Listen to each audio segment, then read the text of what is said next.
Good evening बच्चों, हम बात करेंगे आईबीपीएस पीओ के बारे में। आईबीपीएस पीओ में हम इंग्लिश सब्जेक्ट की बात करेंगे। इंग्लिश सब्जेक्ट को हमें किस तरीके से पढ़ना है, किस तरीके से हमें उस सब्जेक्ट की तैयारी करनी है, कितने क्वेश्चन का वेटेज किस टॉपिक से होता है, तो हम टॉपिक वाइज भी चर्चा करेंगे और हम देखेंगे कि उस टॉपिक को किस तरीके से हम बेहतर तरीके से कम समय में तैयार कर सकते हैं। तो चलिए शुरू करते हैं हम अपनी बातचीत। और हमारी बातचीत शुरू होगी कि इंग्लिश, एक्चुअल में इंग्लिश जो लैंग्वेज आती है उसमें किस किस टॉपिक से कितना कितना वेटेज होता है। ये सिर्फ एक हमारा एनालिसिस है जो कि हमने प्रीवियस ईयर क्वेश्चन पे किया है। प्रीवियस ईयर पे एग्जाम में किस टॉपिक से कितने क्वेश्चन हो रहे हैं उस पर हमने एक एनालिसिस किया है और उसके हिसाब से हम ये कह सकते हैं कि हाँ, लगभग तो इतने क्वेश्चन आएंगे। प्लस माइनस 2 की हर एक टॉपिक में गुंजाइश होती है। और कुछ अगर नया आना हो या कुछ नए तरीके से उन्हें इंट्रोड्यूस करना हो, कुछ ऐसे टॉपिक जो ट्रेंड में नहीं है, जैसे कि फॉर एग्जांपल ग्रामर का पोर्शन इतना बड़ा है, पर जरूरी नहीं है कि जो पैटर्न वो फॉलो कर रहे हैं उसी पैटर्न पे करेंगे। हो सकता है कि कुछ एक आध वो नया डाल दे, तो उन सब सारी टेंशन की बात नहीं, उन सारे विषय पर हम आज चर्चा करेंगे कि किस तरीके से हम तैयारी करें, किस तरीके से हम उस चीज़ को कर सकते हैं बेहतर तरीके से। तो देखिए, इसमें टॉपिक वाइज अगर हम चलेंगे तो सबसे ज़्यादा वेटेज आ रहा है रीडिंग कॉम्प्रीहेंशन का, 7 to 10 क्वेश्चन। फिर उसके बाद आता है क्लोज टेस्ट। क्लोज टेस्ट के 5 क्वेश्चंस। इधर देखिए error spotting 4 to 5 question. Fill in the blanks 2 to 3 question और पैराजिम्बल 2 to 3 क्वेश्चन। अब ये बड़ा आसान था, ये 2 मिनट में मैंने बता दिया, बात इसकी नहीं है, ये तो हमने देख लिया। अब समझने वाली बात ये है कि हम तैयारी कैसे करें और आपको कैसे पढ़ना चाहिए। तो अब जो हम बात करेंगे वो बात हम ना केवल सिर्फ प्रीलिम्स की करेंगे, ना केवल हम सिर्फ मेंस की करेंगे, बल्कि हम इस बात को समझने की कोशिश करेंगे कि इंग्लिश सब्जेक्ट को आईबीपीएस पीओ के लिए हम क्या एक स्ट्रैटेजी बनाएं, किस तरीके से हमें पढ़ना चाहिए कि हमारा प्रीलिम्स भी कवर हो जाए और साथ के साथ हमारा मेंस भी कवर हो जाए। तो देखिए, अपन अपनी बातचीत शुरू करते हैं। और सबसे पहले तो आपको ये समझना पड़ेगा कि प्रीलिम्स और मेंस जैसी चीजें कि हम पहले प्रीलिम्स की तैयारी कर ले, प्रीलिम्स निकल जाए, उसके बाद हम मेंस की तैयारी कर ले, और फिर इस तरीके से कुछ नहीं होता। जैसे ही प्रीलिम्स निकलेगा आपको मेंस के लिए ज्यादा टाइम नहीं मिलेगा और उसमें लेवल थोड़ा सा हाई रहेगा, क्वेश्चन का थोड़ा सा अपग्रेडेड एक टाइप मिलेगा आपको कि हाँ थोड़ा सा टफ है, थोड़ा सा प्रीलिम्स से डिफरेंट लगा। तो देखिए, आपको करना क्या है, प्रीलिम्स और मेंस की कोई तैयारी अलग नहीं होती। आपको कोई एक टॉपिक उठाना है। फॉर एग्जाम्पल, आपने कोई एक टॉपिक उठाया, आप उसको पहले बेसिक लेवल पे करिए, बेसिक के बाद आप उसको फिर एवरेज पे लेकर जाइए और एवरेज मीडियम लेवल से आप उसको अपग्रेड करेंगे हाई लेवल पर। इस तरीके से जब आप एक टॉपिक को पढ़ते हो, तब आप बेसिक्स करते हो, तब आप अपने आप को कंप्लीट करते हो, अपनी अंडरस्टैंडिंग बनाते हो उस टॉपिक के लिए। उसके बाद जब आप उसके बेसिक से थोड़ा ऊपर चलते हो तो आप वहां प्रीलिम्स कर चुकते हो। फिर क्यों छोड़ना है, फिर उस टॉपिक को आपको छोड़ना क्यों है, थोड़ा इतना एफर्ट किया था, थोड़ा सा और हम उसको समय देंगे और वहीं के वहीं हम उसको मेंस लेवल पर खत्म करेंगे। इससे फायदा क्या होगा, इससे फायदा ये होगा कि आपका कॉन्फिडेंस लेवल बहुत बूस्ट हो जाएगा। दूसरा फायदा ये होगा कि आपको नहीं पता, अनप्रिडिक्टेबल है कि प्रीलिम्स में क्वेश्चन कैसा आएगा, लेकिन हाँ, हम तो मेंस लेवल की तैयारी करके जा रहे हैं, तो प्रीलिम्स में क्वेश्चन के आंसर गलत होने की पॉसिबिलिटी लेस हो जाती है। साथ के साथ फायदा ये होगा कि आप इतना एक्सरसाइज कर चुके हैं, इतना अंडरस्टैंडिंग आप टॉपिक पे बना चुके हैं, जैसे ही आपका प्रीलिम्स हो जाता है, आपको लगता है कि हाँ मेरा हो जाएगा, जैसे ही आपको लगता है हमारा रिजल्ट आया, आप बैक टू बैक तैयारी कर सकते हो मेंस की, क्योंकि आप मेंस के लेवल पे पहले ही पढ़ चुके हो। तो अब आप बिल्कुल टेंशन फ्री और कॉन्फिडेंट हो। और जब आप इस स्टेज पे होंगे, जहां आपको अच्छा कॉन्फिडेंस है कि मैं पहले से तैयार हूं, वहां आप बेहतर मेंस कर पाएंगे, क्योंकि अब वहां आपको तैयारी नहीं करना है, अब आपको रिवाइज करना है, प्रैक्टिस करना है, मॉक लगाना है, एनालिसिस करना है, वापस से रिवीजन करना है, प्रैक्टिस करना है, मॉक लगाना है, एनालिसिस करना है। बस इतना काम आपको करना है। तो एक ये बात सिर्फ इंग्लिश की नहीं है, आप किसी भी सब्जेक्ट की पढ़ाई करें, आपको कोई प्री और मेंस का कोई लेवल अलग नहीं होता। और आप किसी और सब्जेक्ट में तो भले ये चीज कर ले, इंग्लिश में प्रीलिम्स और मेंस कुछ अलग नहीं होता। अगर आपको टेंस पढ़ना है तो मुझे आप बताइए, आप कैसे तय करेंगे कि वो प्रीलिम्स का लेवल है या मेंस का लेवल है? कॉन्सेप्ट्स तो आपको बिल्ड वहीं करने पड़ेंगे ना, आप सारे कॉन्सेप्ट वहीं बिल्ड कर लीजिए। और जैसे ही आपके कॉन्सेप्ट बिल्ड हो जाएंगे, बस आपको सिर्फ इतना आएगा कि आपको पहले पढ़ना है, बेसिक करना है। आपने जब पूरे तरीके से, बेहतरीन तरीके से आपने अपना टॉपिक कर लिया है, तो अब तब आपको क्या करना है, अब आपको प्रीलिम्स लेवल के क्वेश्चन की प्रैक्टिस करना है, फिर उसी टॉपिक में आपको मेंस लेवल के क्वेश्चन की प्रैक्टिस करना है। तो तैयारी नहीं बदलती। इंग्लिश सब्जेक्ट में तैयारी करने का तरीका बिल्कुल नहीं बदलता कि पहले मैं टेंस को प्रीलिम्स के लेवल पे पढूं, फिर मैं टेंस को मेंस के लेवल पे पढूं, कुछ भी नहीं होता है। टॉपिक वही है। टॉपिक पे अंडरस्टैंडिंग बेहतर बनाइए, बेहतरीन बनाइए, साथ के साथ आप प्रीलिम्स लेवल के क्वेश्चन की प्रैक्टिस करिए। जब आपको वो बनने लग जाएंगे, आपका कॉन्फिडेंस हाई हो जाएगा, फिर आप मेंस लेवल की प्रैक्टिस करने लग जा रहे हैं। तो ये एक तरीका होता है कि आपको किसी टॉपिक को पढ़ना कैसे, किसी भी टॉपिक, अभी बात करेंगे हम आगे किस किस टॉपिक पे इंपॉर्टेंट है, कैसे मैनेजमेंट करें, वो सब भी। लेकिन अगर आप इंग्लिश पढ़ रहे हो और अगर आप कोई भी टॉपिक पढ़ रहे हो तो उसको आप पढ़ोगे कैसे? तो पहले आप टॉपिक उठाएंगे, उसको बेहतरीन तरीके से खत्म करेंगे, फिर प्रीलिम्स लेवल की क्वेश्चन की प्रैक्टिस करेंगे और फिर मेंस की प्रैक्टिस करेंगे, और इस तरीके से आपका एक टॉपिक बेहतरीन तरीके से तैयार हो जाएगा। और एक एक करके जब ऐसे करेंगे आप, तो आपका कॉन्फिडेंस अपने आप बूस्ट हो जाएगा कि हाँ मेरा हो जाएगा, मैं कर लूंगा, मैं बेहतर कर रहा हूँ। और जब आप ये सोचने लगते हैं कि मैं बेहतर कर रहा हूँ, तो आप और बेहतर की ओर बढ़ते हैं। तो सबसे पहली बात तो ये हो गई कि हमें किस तरीके से इसको किसी टॉपिक को कवर करना है। अब हम उन इंपॉर्टेंट टॉपिक्स की बात करते हैं जो IBPS PO के लिए इंपॉर्टेंट है, और क्या इंपॉर्टेंट और किस तरीके से एक स्ट्रैटेजी को फॉलो करना चाहिए, अब हम बात करते हैं उस पर। अब जैसा कि आप यहाँ देख रहे हैं कि रीडिंग कॉम्प्रिहेंशन, जिसे हम RC बोलते हैं, रीडिंग कॉम्प्रिहेंशन सबसे बड़ा वेटेज ये रख रहा है 7 से 10 क्वेश्चन का, 7 to 10 क्वेश्चन का। फिर आप आ जाओ क्लोज टेस्ट, 5 ये हो गए, और फिर उसके बाद यहाँ पर पैराजम्बल्स पे आ जाओ तो 2 to 3 ये हो गए। अगर हम माने 10, 15 और 3, तो नंबर ऑफ क्वेश्चन कितने हुए? 18। लेस करेंगे हम तो 15 to 18 एवरेज बनेगा। 15 to 18 क्वेश्चंस एवरेज आने वाले हैं।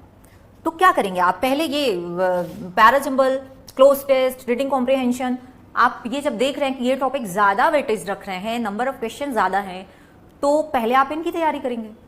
अब एक क्या सिर्फ नंबर ऑफ क्वेश्चन ज्यादा होना रीजन है?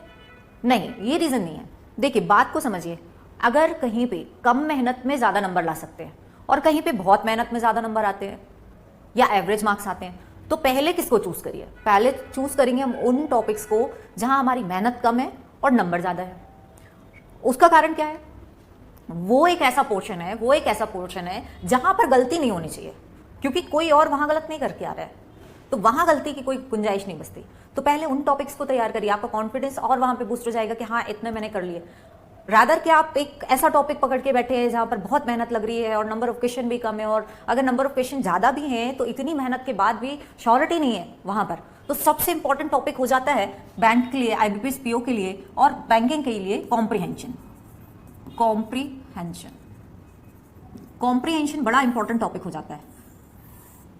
आप अगर इसको बहुत ईमानदारी से, बहुत मेहनत से इसको कवर करना चाहें तो आप 15 to 20 आवर्स में कर सकते हैं। 15 to 20 आवर्स में, 15 से 20 घंटे में आप इसको बेहतरीन तरीके से तैयार कर सकते हैं। अब मैंने कॉम्प्रिहेंशन का नाम क्यों लिया, मैंने इंडिविजुअल नाम क्यों नहीं लिया? देखिए कॉम्प्रिहेंशन में ही तीनों चीज आती है, पैराजम्बल, इसी में आ जाता है आपका क्लोज टेस्ट, और इसी में आपका आ जाता है क्या? Unseen passage. अब ये तीनों कॉम्प्रिहेंशन का ही पार्ट है। अब आप यहां देखिए, रीडिंग कॉम्प्रिहेंशन, क्लोज टेस्ट, और ये आ गया आपका पैराजम्बल। अब आप खुद सोचिए ना कि इतना बड़ा पोर्शन 15 से 20 घंटों में खत्म हो सकता है, नंबर ऑफ क्वेश्चन भी ज्यादा है, इसको सॉल्व करना भी इजी है। अगर इस पे आपने पकड़ बना ली तो आपके ये 15 से 18 क्वेश्चन तो पक्के हो गए, जो कि कोई और गलत नहीं करके आ रहा है, तो 15 से 18 क्वेश्चन आपके ये पक्के हो गए। तो मोस्ट इंपॉर्टेंट टॉपिक जिस पे आपको काम करना है वो है comprehension. Less time more marks, ठीक है। अब आ जाइए आप, बचा क्या? एरर स्पॉटिंग, एक फिल इन द ब्लैंक्स। अब देखिए ये दो अलग अलग टॉपिक नहीं है, ये एक ही टॉपिक है जिसे हम कहते हैं ग्रामर आप जो पढ़ते हैं उसी ग्रामर से फिलअप्स बनते हैं, उसी ग्रामर से स्पॉटिंग एरर बनते हैं, तो इसमें कुछ अलग अलग नहीं है। तो आप साधारण तरीके से ग्रामर का एक टॉपिक उठाइए, उसको बेहतरीन तरीके से खत्म करिए, उसके बाद प्रीलिम्स लेवल की प्रैक्टिस करिए। आपके समय बचता है तो 5 से 10 क्वेश्चन मेंस लेवल के जरूर लगा कर जाइएगा, वो आपको एग्जामिनेशन हॉल में बहुत बेनिफिट देकर जाएगा, आपका कॉन्फिडेंस बहुत अच्छा होगा, आपकी अंडरस्टैंडिंग बहुत अच्छी होगी। तो इस तरीके से आपको इनको कवर करना है, और क्योंकि नंबर ऑफ क्वेश्चन यहाँ पर कितने आ रहे हैं? 4 to 5, 2 to 3। अगर मैं बोलूँ 6 से 8 क्वेश्चन का वेटेज है। अब आप खुद सोचिए कि इतनी बड़ी ग्रामर आपको पढ़ने में ज्यादा समय लगेगा या फिर आपको ये पढ़ने में टाइम लगेगा, कितना टाइम किस में लग रहा है? तो अब आपको ध्यान रखना है कि आप पहले कॉम्प्रिहेंशन वाला पार्ट खत्म कर रहे हैं, हमने जैसे डिस्कस किया 15 से 20 घंटे देखिए आप नंबर अपने पक्के कर रहे हैं 15 से 18 क्वेश्चन के, और फिर जब आपका ये हो जाएगा तो साथ के साथ फिर आप दूसरी चीजें चालू कर दीजिएगा। हाँ, लेकिन जैसे ही आप दूसरे टॉपिक पे जंप कर रहे हैं, दूसरी ग्रामर पे जंप कर रहे हैं या दूसरे किसी चीज पर जंप कर रहे हैं, तो आपको इसका रिवीजन करते रहना, रिवीजन नहीं छोड़ना है, रिवीजन करते रहेंगे, क्योंकि रिवीजन नहीं करेंगे तो आपका कॉन्फिडेंस जो बूस्ट हुआ था वो धीरे धीरे नीचे गिर जाए। अब मेन बात एक और चीज बचती है कि जब हम रीडिंग कॉम्प्रीहेंशन कर रहे हैं तो इसकी तैयारी क्या सिर्फ इसके कोई तरीके हैं सिर्फ पढ़ने के? क्या इसमें वोकैब इंपॉर्टेंट है? क्या वोकैब पढ़ने से आरसी आपका स्ट्रॉन्ग होता है? क्या वोकैब पढ़ने वाले ही अच्छा करते हैं? और उस वोकैब का क्या रोल है इसमें? तो देखिए, वोकैब का रीडिंग कॉम्प्रीहेंशन में बहुत इंपॉर्टेंट रोल होता है। जितनी अच्छी आपकी वोकैब होगी उतनी अच्छी कमांड आप इस पर कर पाएंगे। तो आप वोकैब को आप कैसे तैयार कर सकते हैं? आप 5-5, 10-10 वर्ड्स उठा लीजिए, साथ के साथ एक आदत बनाइए न्यूज़पेपर या रीड करने की। अब कुछ बच्चे ऐसे जिन्हें न्यूज़पेपर पढ़ना अच्छा नहीं लगता, तो ज़रूरी नहीं है कि न्यूज़पेपर पढ़ने वाला ही इस पर अंडरस्टैंडिंग बना पाएगा या वोकैब अच्छी कर पाएगा। आप जीएस पढ़ रहे हैं, आप हिंदी मीडियम के बच्चे हैं, कोई दिक्कत नहीं, आप हिंदी मीडियम के बच्चे हैं, आप चुपचाप से अपना जीएस का सब्जेक्ट उठा लीजिए, वही इंग्लिश में पढ़ लीजिए। या आप करंट अफेयर का जो पोर्शन करंट अफेयर आप तैयार कर रहे हैं, आप भले हिंदी मीडियम के बच्चे हैं लेकिन उस करंट अफेयर को आप इंग्लिश में भी पढ़िए। हिंदी की एक कॉपी रखिए, इंग्लिश की एक कॉपी रखिए, पहले उसे आप इंग्लिश में हिंदी में पढ़िए, फिर उसको आप इंग्लिश में पढ़िए। साथ के साथ आप अब अच्छा वहां पर बहुत उस करंट अफेयर में दुनिया भर की बातें नहीं देखनी है कि क्राइम की जितनी न्यूज़ है वो देख रहे हैं या कहीं पर कोई मेला लगा है, एंटरटेनमेंट, हमें इससे मतलब नहीं है। एग्जाम ओरिएंटेड जो चीज़ें होंगी उनको पढ़िए आप, पहले उसे हिंदी में पढ़िए फिर उसे इंग्लिश में पढ़िए। जो हिंदी मीडियम वाले बच्चे जिन्हें दिक्कत है, और इंग्लिश मीडियम वाले बच्चे भी यही चीज़ करें, इंग्लिश मीडियम वाले बच्चे भी यही चीज़ करें, क्या करें कि आप अपने करंट अफेयर्स, जीएस, जितनी चीज़ों को आप ज़्यादा इंग्लिश में पढ़ पाएंगे उतना बेनिफिट, उतना आपको रीडिंग कॉम्प्रीहेंशन में अंडरस्टैंडिंग डेवलप होगी। तो फिर से हम लास्ट 2 मिनट में अपनी सारी चीज़ों को कंसाइज करते हैं। पहली बात, आप इंग्लिश की तैयारी कर रहे हैं तो आप इस चीज़ को समझिए कि हमारे एग्जाम के रेस्पेक्ट में कौन कौन से ऐसे टॉपिक है जो इंपॉर्टेंट हो जाते हैं। जो हमने डिस्कस किया तो हमने देखा रीडिंग कॉम्प्रीहेंशन मतलब कॉम्प्रीहेंशन वाला पार्ट, उसके बाद फिर ग्रामर वाला पोर्शन और साथ के साथ वोकैब। फिर हमने ये देखा कि अरे सबसे ज़्यादा कम समय में ज़्यादा नंबर कहाँ से आ सकते हैं, तो कॉम्प्रीहेंशन से। 15 से 20 घंटे दीजिए और कॉम्प्रीहेंशन तैयार कर लीजिए।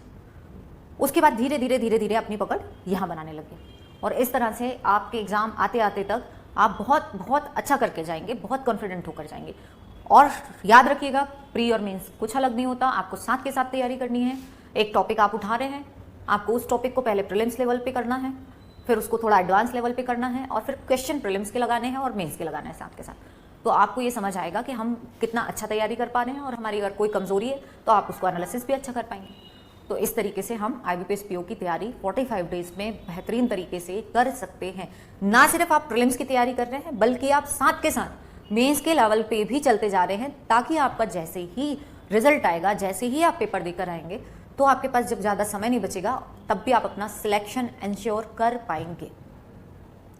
ठीक है, आशा करती हूँ कि आप इस चीज़ को फॉलो करेंगे और आपको आप सभी को इस चीज़ का ये बहुत हेल्पफुल एक स्ट्रैटेजी आपके लिए हो सकती है। तो अगर आप इसे फॉलो करते हैं तो आपको बहुत हेल्प मिलेगी।